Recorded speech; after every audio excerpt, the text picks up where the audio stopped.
Madan pop அவர்களுடைய மறைவு அவருடைய குடும்பத்தாருக்கு மட்டுமில்லை, திரையுலகத்தை சார்ந்த அத்தனை பேருக்கும் ஒரு இழப்பாகும். ரொம்ப அருமையான மனிதர். அவருடைய அந்த சிரிப்பு வந்து நம்மளால் மறக்கவே முடியாது.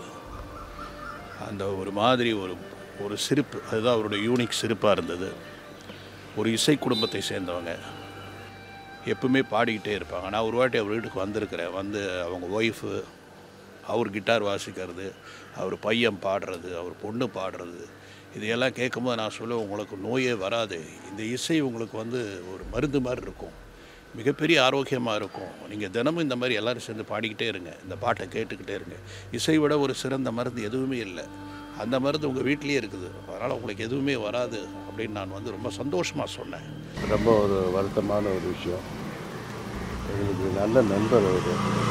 ரொம்ப இயல்பாக எல்லாரும் ரொம்ப ஜாலியாக சந்தோஷமாக பேசிகிட்டு இருக்காங்க. அவர் இருந்தாலே அந்த இடமே கலகலன்னு இருக்கும். சிரிப்பு வச்சே வந்து ஒரு பெரிய நடிகராக. திடீர்னு அவருக்கு ஏதோ ஒரு வியாதி இருக்குதுன்னு எனக்கு இப்போ தான் தெரியும், இப்போ தான் சொல்கிறாங்க.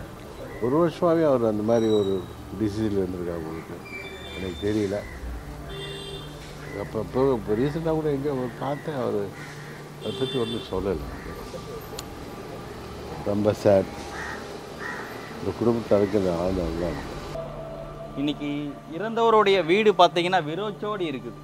எந்தவித நடிகர்களும் வரல. அசத்த போவது யார் டீம்லேருந்து எந்த ஒரு மனிதர்களும் வரல. அது இல்லாமல் பார்த்தீங்கன்னா அவருடைய ட்ராவல் பண்ண யாருமே வரலங்கிற போது ரொம்பவும் மனசு வேதனையாக இருக்குது. இன்றைக்கி தமிழ் சினிமாவுக்கு ஒரு பெரிய லாஸ். சார் எத்தனையோ படம் அப்பா கூட பண்ணியிருக்காரு. என் கூடயும் இப்போ ரீசெண்டாக கடைசியாக படம் பண்ணார் கொம்பு சிவியில். இதுதான் கடைசி படம்னு நினைக்கிறேன்.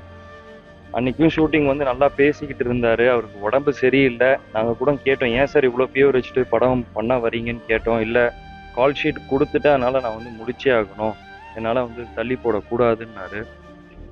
அவர் சிரிப்பால் எத்தனையோ பேரை வந்து நல்லா சிரிக்க வச்சிருக்காரு. தமிழ்நாட்டு மக்கள் மனசில் நிறைய இடம் பிடிச்சிருக்காரு. அதை யாரும் மறக்க மாட்டாங்க. அவர் சிரிப்பையும் யாரும் மறக்க மாட்டாங்க. அவரை ஆத்மா சாந்தி அடையணும்னு நான் வேண்டிக்கிறேன். மதன் பாபு, மதன் பாபுடைய நாங்கள்லாம் கூப்பிட்றது கிட்டு, ட்ரிப்ளிகேன் வாசிகள். நான், மதன் பாபு எல்லாருமே ட்ரிப்ளிகேன்லேருந்து வந்தவங்க. 50 வருஷம் ஃப்ரெண்டு. ரொம்ப சென்ஸ் ஆஃப் ஹியூமர் ரொம்ப ஜாஸ்தி. மதன் பாபு வந்து started is career as a musician. நாடகத்துக்கு அப்போல்லாம் வந்து லைவ் ஆர்கெஸ்ட்ரா, ஒரு கிட்டார், ஒரு பேங்கோஸ், அந்த மாதிரி ஒரு ஹார்மோனி, அந்த மாதிரி இருக்கும். அந்த மாதிரி ஆர்கெஸ்ட்ரா கண்டக்ட் பண்ணி மியூசிக் போடுறதுல மதன் பாபு வந்து அப்போது ரொம்ப அதே சமயத்தில் ஸ்டோரி டிஸ்கஷனில் கலந்துப்பான். அதில் வந்து இம்ப்ரூவ்மெண்ட் சொல்கிறது, சென்ஸ் ஆஃப் ஹியூமருங்கிறது ரொம்ப ஜாஸ்தி. ஆல் இண்டியா ரேடியோவுடைய அப்ரூவ்டு ஆர்டிஸ்ட் மதன் பாபு.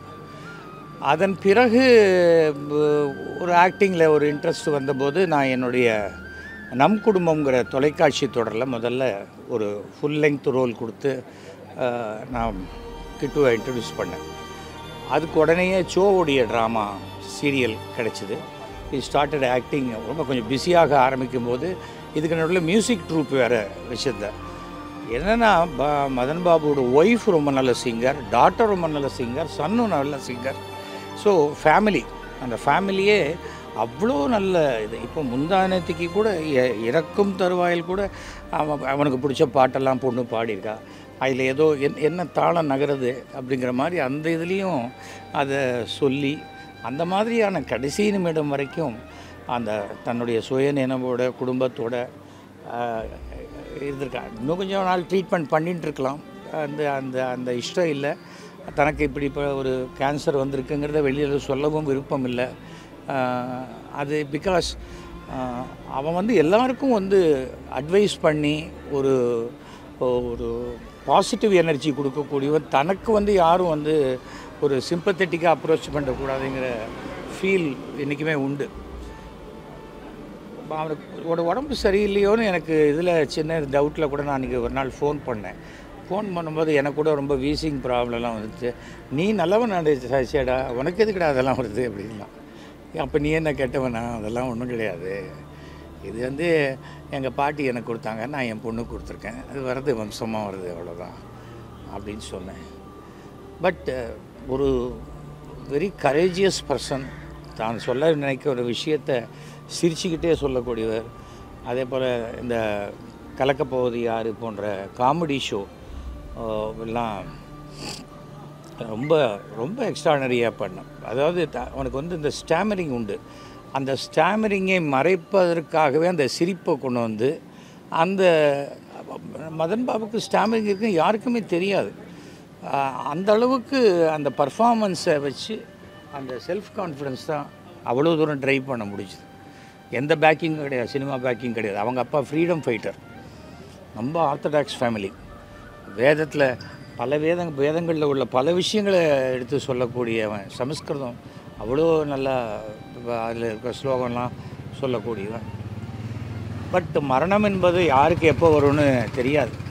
அதான் நம்மை விட சிறியவர்கள், வயதில் குறைந்தவர்கள் இறக்கும்போது நமக்கு கொஞ்சம் ரொம்ப சங்கடமாக இருக்குது.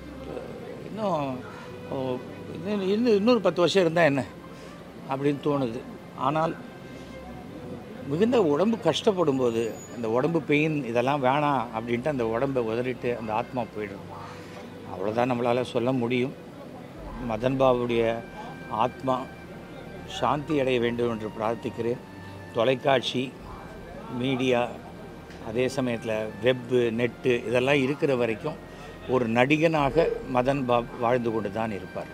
அதுதான் என்றைக்குமே நான் சொல்ல ஆசைப்படுறது.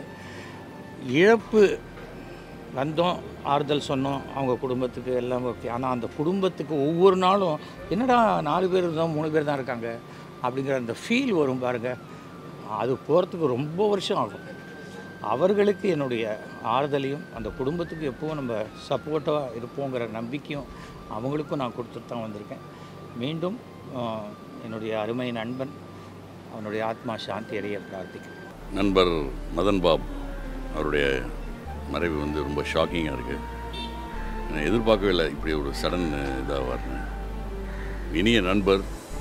அவர் வந்து ஷூட்டிங் இருந்தால் எல்லாரையும் சிரிக்க வச்சு தானும் சிரித்து ஒரு கலகலப்பாக வச்சுருப்பார் அந்த இடத்த. அவருக்கு இப்படி ஒரு துயரமான ஒரு சம்பவம். உங்கள் குடும்பத்தாருக்கு என்னுடைய ஆழ்ந்த இரங்கலை தெரிவிச்சுக்கிறேன்.